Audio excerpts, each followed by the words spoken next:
Hey, I'm Dr. Lisabeth Medlock, and this is your life coaching tip of the week for the week of May 2nd, 2011. Today I'm going to talk a little bit about time management, which is an issue that a lot of people struggle with. They feel like, where's my time go?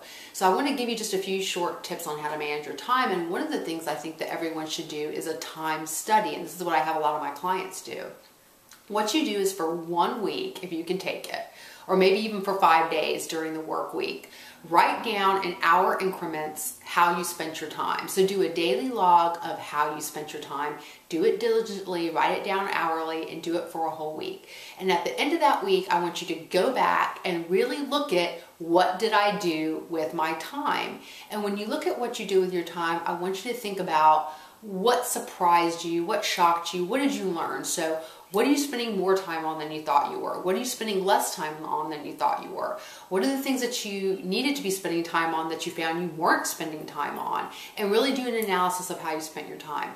Then the second step is to really then plan how you want to spend your time and schedule your time. So you're going to go back and do an hourly blocks for a week, but you're going to do a schedule or a plan. And what I want you to do is the first thing is to schedule the predictable events first, which means you have to go to work. You have to drop off kids at certain times. You may have an appointment. So anything that's predictable and happens from week to week, put that down first. But also in the predictable schedule is eating and sleeping and having downtime, which people totally forget about. I want you to schedule that. Plan time to eat, to get adequate sleep, to rest and relax. Then you can schedule the other events of things that you want to accomplish. They may be tasks that you're working on.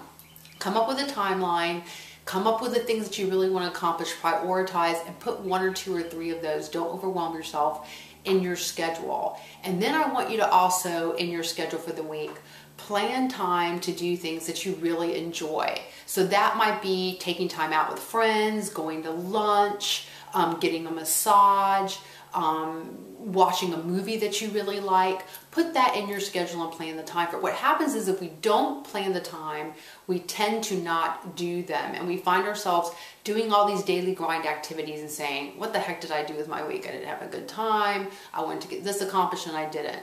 So put all those things in your schedule. And then what I want you to do is try to follow that plan for a week. And at the end of the week, document, this was my plan and this is what I actually did.